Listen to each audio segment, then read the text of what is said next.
Hai, Shalom. Hari ini Air Hidup The Series kembali tayang di channel kesayangan Anda. Saudara, ada kalanya Tuhan Yesus itu memenangkan badai, tetapi ada kalanya Dia membiarkan badai dan menenangkan kita. Kerohanian yang hidup adalah upaya mencari, menemukan, dan hidup bergaul dengan Allah. Harus ada tindakan iman saat kita hidup di dalam Dia. Kita harus menjadi orang yang aktif, bukan orang yang pasif saat menjalani hubungan dengan Dia. Karena seperti tertulis dalam firman-Nya, iman tanpa perbuatan pada hakikatnya adalah mati. Oleh karena itu, mari kita selalu mengisi hati kita dengan Roh Kudus melalui firman-Nya yang hidup. Sebelumnya, jangan lupa untuk like dan subscribe channel kami.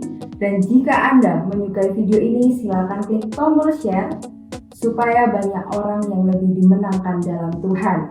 Amin. Tuhan Yesus memberkati. Salam Metanoia Meno Peripatil.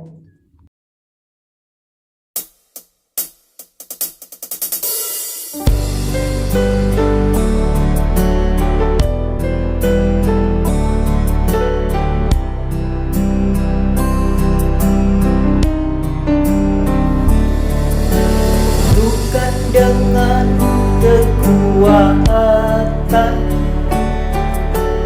ku dapat jalani hidupku tanpa Tuhan yang di samping. Ku tak mampu sendiri, Engkaulah kuatku yang menopangku. Ku pandang wajah-Mu dan berseru, pertolonganku datang dari-Mu. Peganglah tanganku, jangan lepaskan. Kaulah harapan dalam hidupku.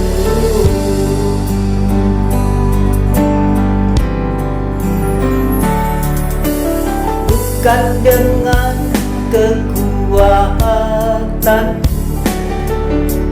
ku dapat jalani hidupku tanpa Tuhan yang di samping. Tak mampu sendiri, Engkaulah kuatku yang menopangku. Ku pandang wajah-Mu dan berseru, pertolonganku datang dari-Mu. Peganglah tanganku, jangan lepaskan. Kaulah harapan dalam hidupku. Ku pandang wajah-Mu dan berseru, pertolonganku datang dari-Mu. Peganglah tanganku, jangan lepaskan. Kaulah harapan dalam hidupku. Kaulah harapan dalam hidupku. Kaulah harapan dalam hidupku.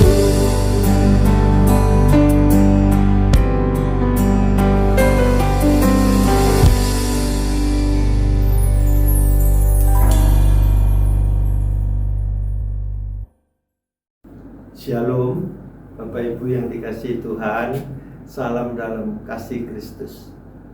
Sebelum kita masuk di dalam firman Tuhan, sebaiknya kita berdoa dulu. Bapa Surgawi, kami bersyukur kalau malam hari ini kami boleh belajar bersama-sama memahami firman-Mu. Biarkan firman-Mu itu akan menerangi hati dan pikiran kami, sehingga kehidupan rohani kami semakin hari semakin diperbarui, dan kehidupan kami semakin hari juga makin sesuai dengan rencana-Mu. Terima kasih Bapa. Di dalam nama Yesus kami sudah berdoa dan mengucap syukur. Haleluya. Amin. Mari Bapak Ibu, kita masuk dalam firman Tuhan. Firman Tuhan hari ini saya pilihkan dengan judul Yesus mau dan mampu menolong kita. Ada banyak orang sudah bergereja, sudah menjadi jemaat, tetapi dia percayanya ini cuma tanggung-tanggung saja. Dia percaya bahwa Yesus itu mampu menolong mereka, tetapi mereka masih ragu-ragu. Apakah mereka itu layak mendapat pertolongan Tuhan? Sebagian lagi mereka percaya bahwa Yesus itu mau menolong mereka, tapi mereka ragu-ragu. Apakah Yesus sanggup menolong mereka kalau kondisi mereka sudah sangat parah? Kalau penyakit Bapak Ibu sudah pada stadium terakhir. Kalau itu masalah ekonomi, hutangnya sudah lebih besar daripada asetnya. Kalau masalah rumah tangga, suami istri sudah tidak serumah lagi. Bahkan mereka masing-masing punya pil dan bilnya. Bapak Ibu, kalau kita percaya Yesus, jangan nanggung-nanggung. Percayalah bahwa Yesus mau dan mampu menolong kita semua. Hari ini kita mau membahas tentang seorang yang sakit kusta. Dia mendapat mujizat kesembuhan daripada Tuhan. Tentu kita tidak membahas masalah sakitnya, tetapi kita mau membahas apa yang ia lakukan sehingga dia mendapat belas kasihan Tuhan, jamahan Tuhan, mujizat terjadi atas dirinya. Bapak Ibu yang dikasihi Tuhan, kalau kita mau memahami, mempelajari dan melakukan seperti apa yang dia lakukan, maka pastikan juga Yesus yang sama, yang kuasanya tetap dulu, sekarang, dan sampai selama-lamanya, juga akan memberikan mujizatnya, pertolongannya atas kita semua. Bapak Ibu yang dikasihi Tuhan, sebelum kita masuk lebih jauh, saya akan bacakan ayatnya dahulu yang terdapat di Injil Markus pasal yang pertama, ayat yang ke-40 sampai 42. Seorang yang sakit kusta datang kepada Yesus. Sambil berlutut di hadapannya, ia memohon bantuannya. Katanya, "Kalau engkau mau, engkau bisa mentahirkan aku." Maka tergeraklah hati Yesus dengan belas kasihan. Lalu ia menjulurkan tangannya kepada orang itu dan menjamahnya dan berkata kepadanya, "Aku mau, jadilah engkau tahir." Dan seketika itu juga lenyaplah penyakit kusta orang itu dan ia menjadi tahir. Bapak Ibu yang dikasihi Tuhan, menurut pengamatan saya mendapati 3 hal yang harus kita lakukan seperti apa yang dia lakukan sehingga dia mendapat belas kasihan Tuhan, bahkan dia mendapat jamahan dan mujizat terjadi. Yang pertama, orang ini mau datang kepada Yesus, ya. Di ayat 40, seorang sakit kusta datang kepadanya. Yang kedua, ada tetap di ayat 40 yang B. Sambil berlutut ia memohon kepadanya. Artinya, orang ini mau merendahkan diri di hadapan Yesus. Dan yang ketiga, tetap di ayat 40 yang C. Katanya, "Kalau engkau mau, engkau bisa." Di sini Bapak Ibu, dia tidak mempersoalkan bisa atau tidaknya, tetapi mau atau tidaknya. Artinya dia mempunyai iman yang teguh.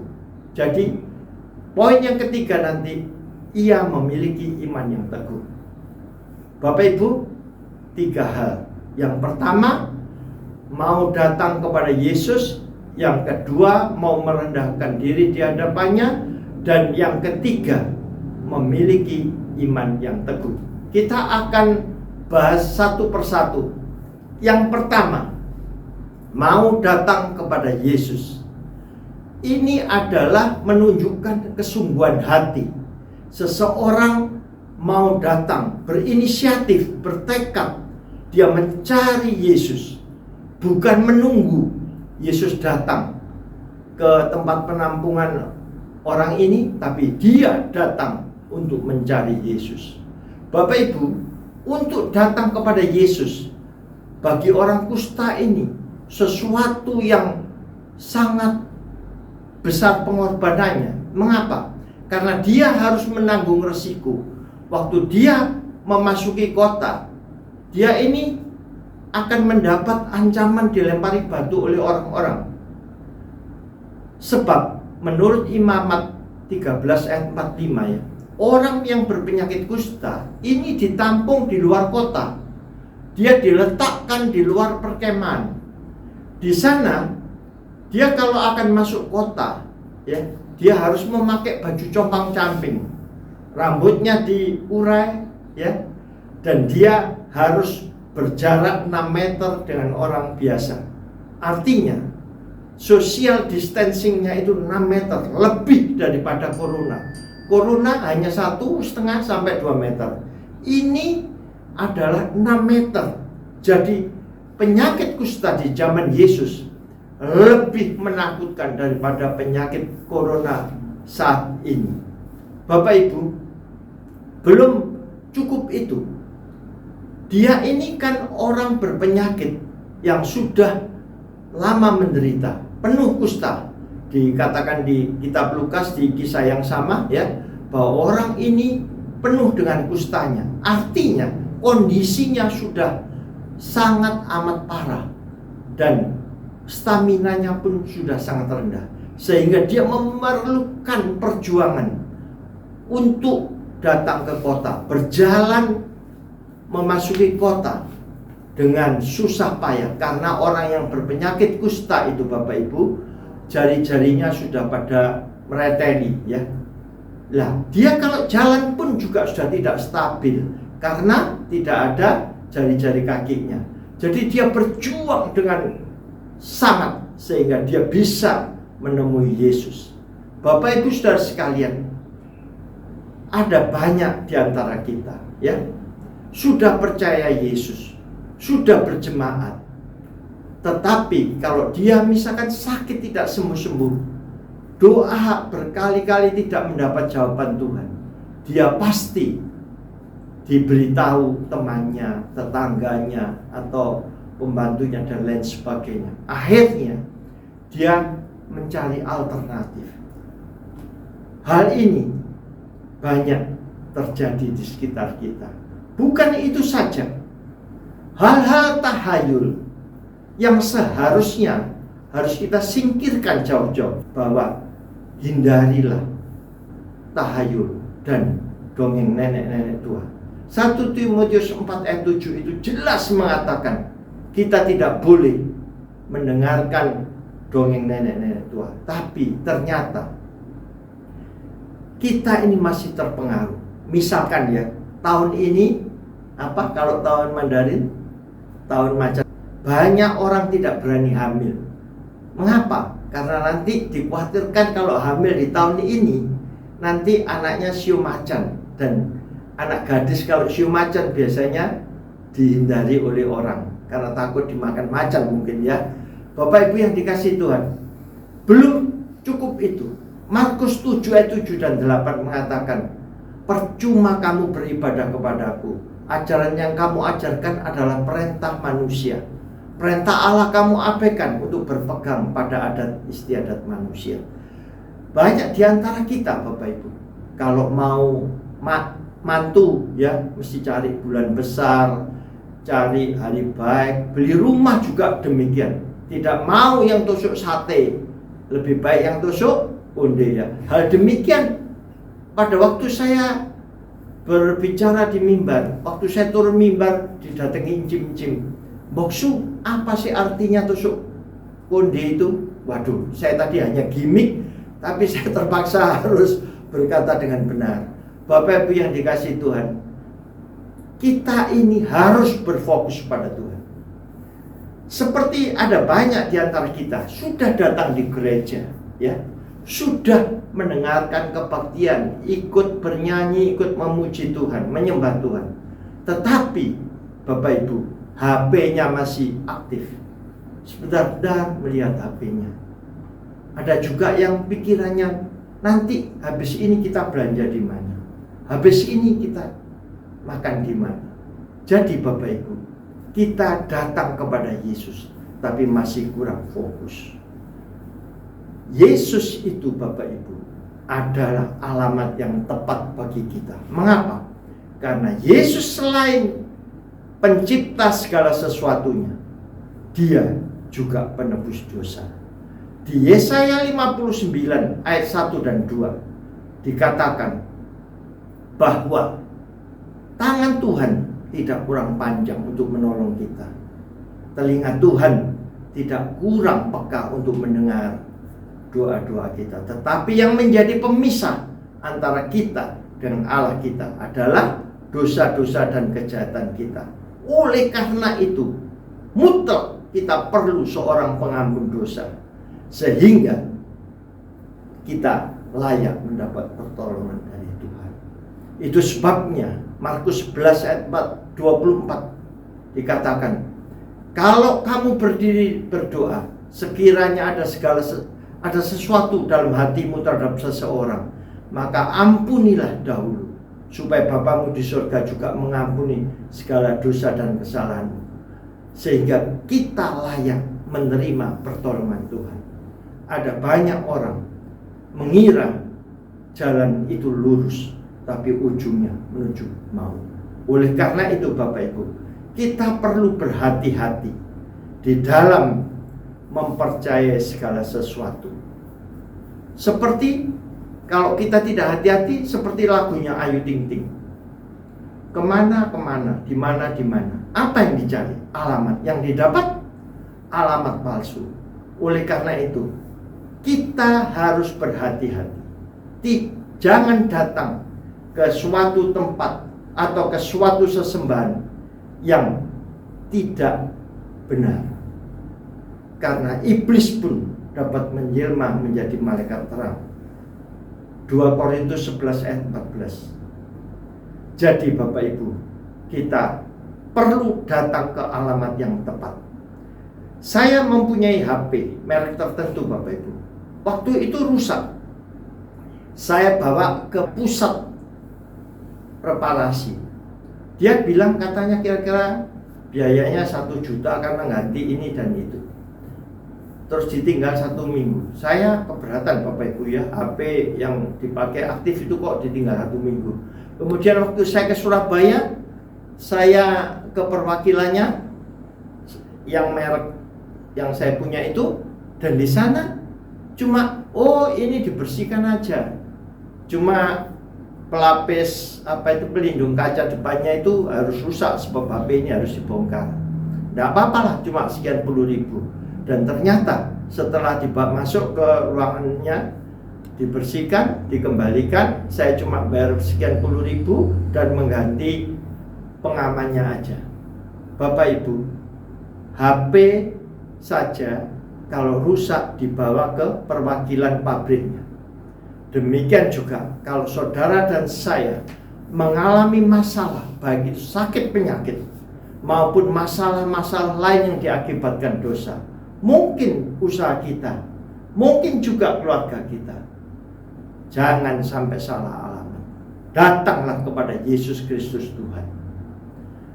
Nabi boleh banyak, rasul boleh banyak, tetapi penebus dosa, juru selamat hanya Yesus Kristus Tuhan. Oleh karena itu jangan sampai salah alamat. Itu tadi poin yang pertama. Kita harus mau datang kepada Yesus Kristus Tuhan. Yang kedua, Bapak Ibu, kita harus mau merendahkan diri di hadapannya. Merendahkan diri itu bukan rendah diri, berbeda. Kalau merendahkan diri artinya tidak sombong. Kalau rendah diri artinya minder. Bapak Ibu, secara rohani, kalau kita mengeterapkan merendahkan diri di hadapan Tuhan, itu artinya kita menghormati Tuhan, menghormati kehadirannya, menghormati waktu bersama-sama Tuhan, misbah doa, waktu ibadah, kita harus konsentrasi. Bapak Ibu, kita perlu menghormati Tuhan karena kita sadar tanpa Tuhan kita itu tidak bisa berbuat apa-apa. Seperti di Yohanes 15 ayat 5. Kalau ranting itu terpisah dari pokoknya, maka ranting itu tidak akan berbuah, tidak berguna sama sekali. Itu sebabnya Bapak Ibu, kalau saudara dan saya misalkan hari ini kita sukses, kita memiliki segala sesuatu, ingatlah bahwa bukan kuat dan bukan gagah kita, tapi oleh Roh Tuhan. Zakaria 4 ayat 6 mengatakan demikian. Jadi Bapak Ibu, kita perlu merendahkan diri di hadapan Tuhan. Lalu pertanyaannya, bagaimana caranya supaya kita bisa merendahkan diri? Jangan khawatir, Yesus itu mengajarkan rendah diri. Misalkan ya, di Matius 11 ayat 29, marilah datang kepadaku, aku ini lemah lembut dan rendah hati. Yesus juga mengajarkan, dia memberi perumpamaan. Dua orang datang di bait suci, satu seorang ahli Taurat, satu adalah pemungut cukai. Mereka sama-sama berdoa di bait suci.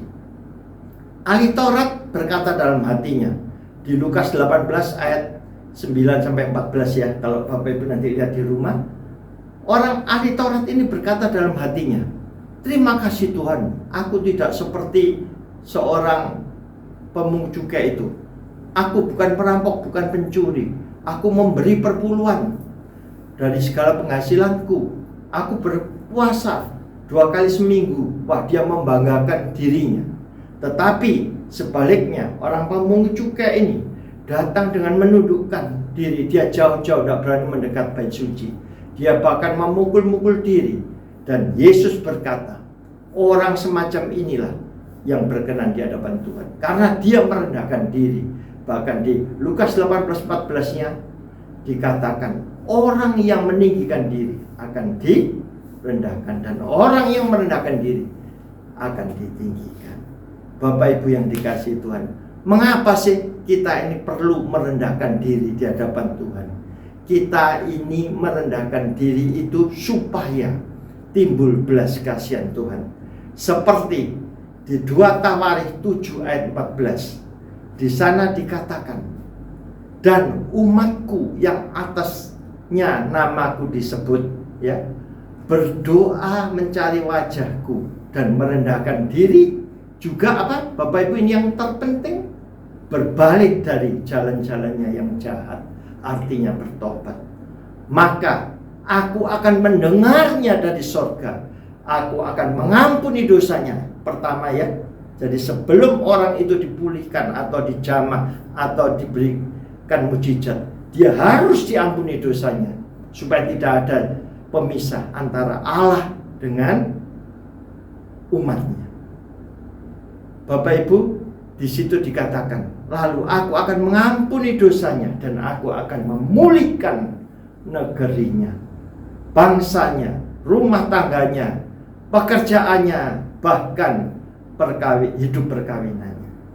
Bapak Ibu yang dikasihi Tuhan, kita perlu merendahkan hati dan juga sekaligus bertobat, berbalik dari jalan kita yang jahat. Bapak Ibu yang dikasihi Tuhan, di hadapan Tuhan kita ini tidak bisa berpura-pura atau membohongi, ya. Seperti nyanyian Bruri yang bersama Dewi Yul itu, jangan ada dusta di antara kita. Kalau manusia masih bisa berpura-pura. Tetapi di hadapan Tuhan, 1 Samuel 16:7, Tuhan itu melihat hati. Jadi Tuhan tidak bisa dibohongi. Saya punya teman dekat, Bapak Ibu.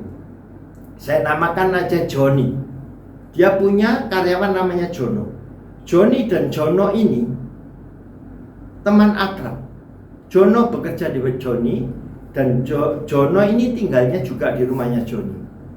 Ya, Joni ini orangnya baik hati, tapi dia suka membuli Jono. Ya, kalau tidur, misalkan mulutnya terbuka, ya, apa itu namanya, orang-orang di bilang, YouTube bilang kulit siomainya itu mekerok gitu ya, dikasih garam, ya. Terus dia tertawa terbahak-bahak. Suatu saat dia disuruh ke gudang, gudangnya dikasih di atas pintu dikasih air berisi gula. Bukan supaya dia Jononya nanti menjadi manis, tetapi kalau dia tertumpah air gula tidak bisa dikeringkan begitu saja, tapi dia harus keramas karena lengket semua. Hal-hal itu buat Joni menjadi suatu bahan tertawaan, ya. Suatu hari, Bapak Ibu, mereka ini mengikuti suatu kebaktian, retreat gitu ya, untuk pemulihan ya, keluarga, pengampunan. Lalu Joni mendatangi Jono. Maaf ya, selama ini aku sudah banyak berbuat salah kepada kamu, merendahkan kamu, membuli kamu. Tapi sebaliknya, Bapak Ibu, Jono ini berkata kepada Joni, kamu tidak perlu minta maaf kepada aku, akulah yang harus minta maaf kepada kamu. Loh, kok aneh ya? Padahal Jono ini sering dibully tapi dia tidak marah. Dia kan menghormati Joni karena Joni sebagai bosnya, Jono ini karyawannya. Tapi ternyata apa, Bapak Ibu?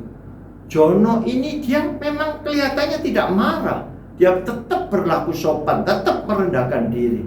Tetapi dia telah memasukkan barang-barang yang tidak berkenan di dalam makanan Joni. Misalkan ya, keringat, ya, terus lain-lain hal yang jorok, Bapak Ibu.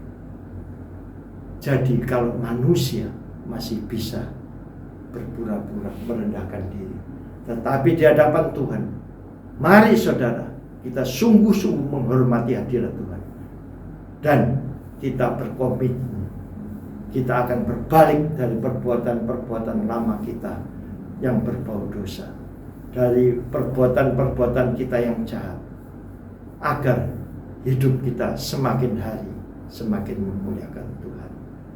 Itu tadi poin yang kedua ya. Sekarang tinggal poin yang ketiga.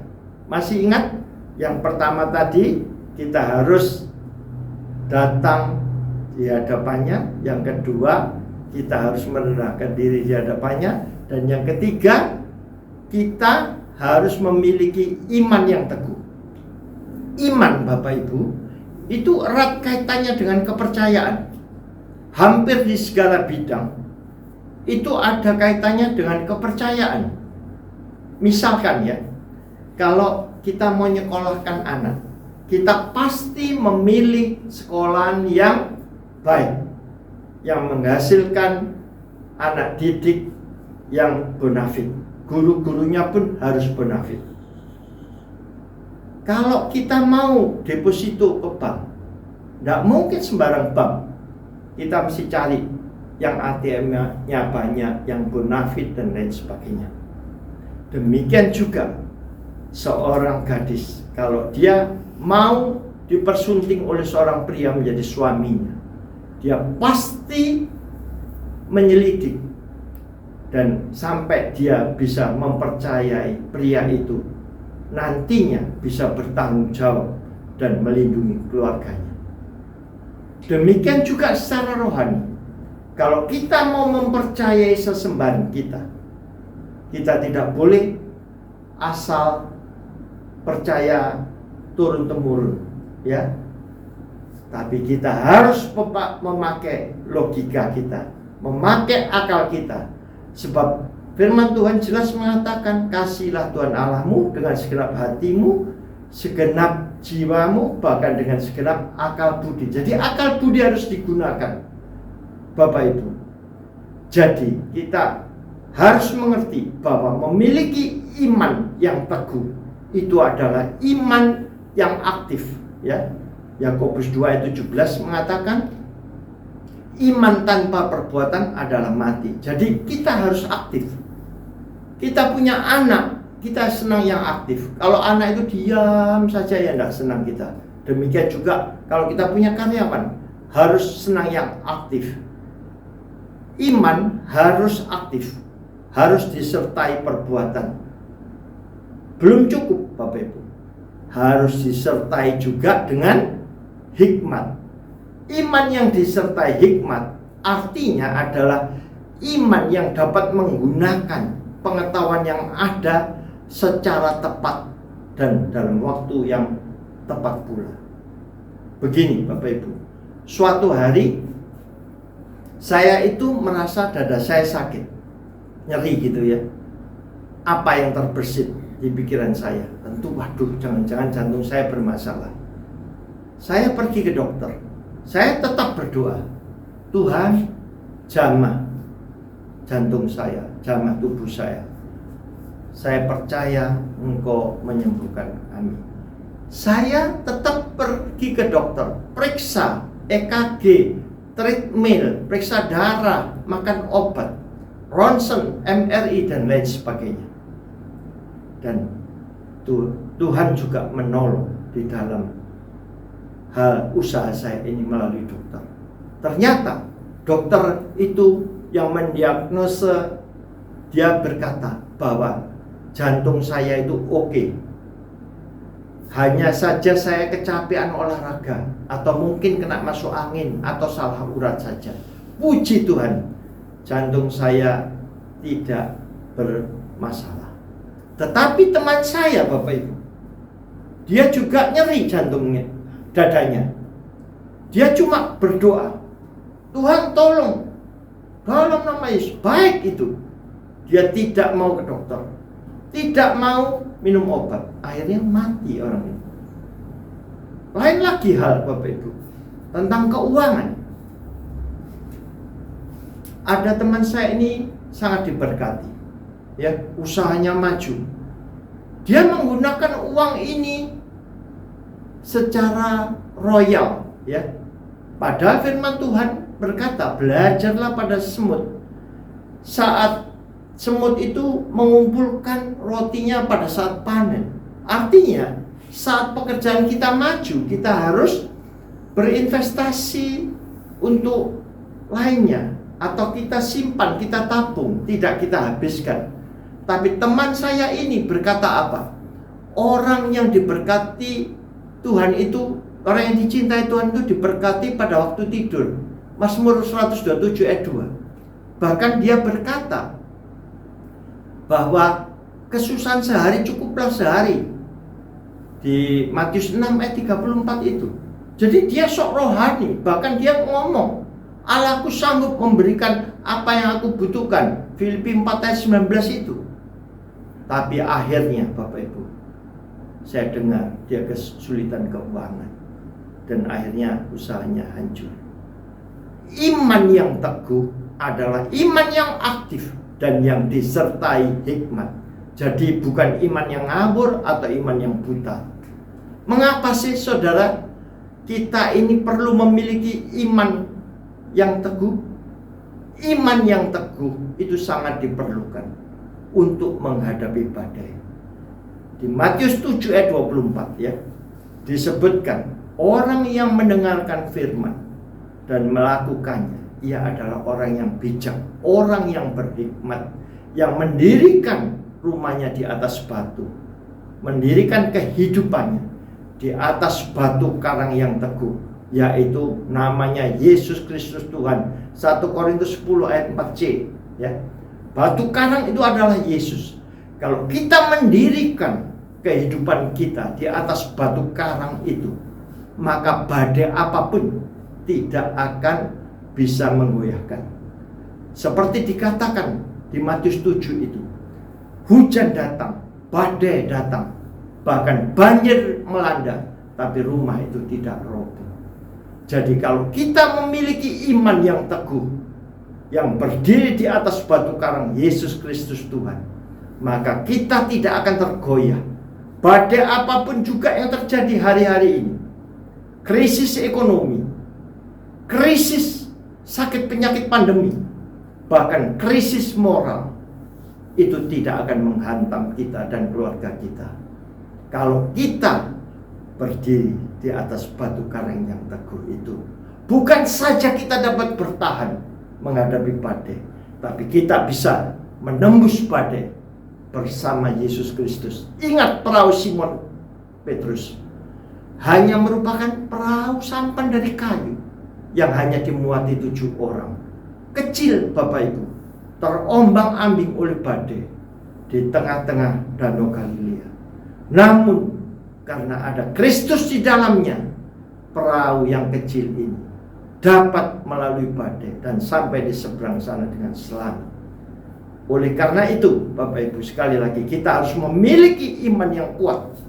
Bersama Kristus kita akan layari lautan badai dan kita pasti dapat selamat.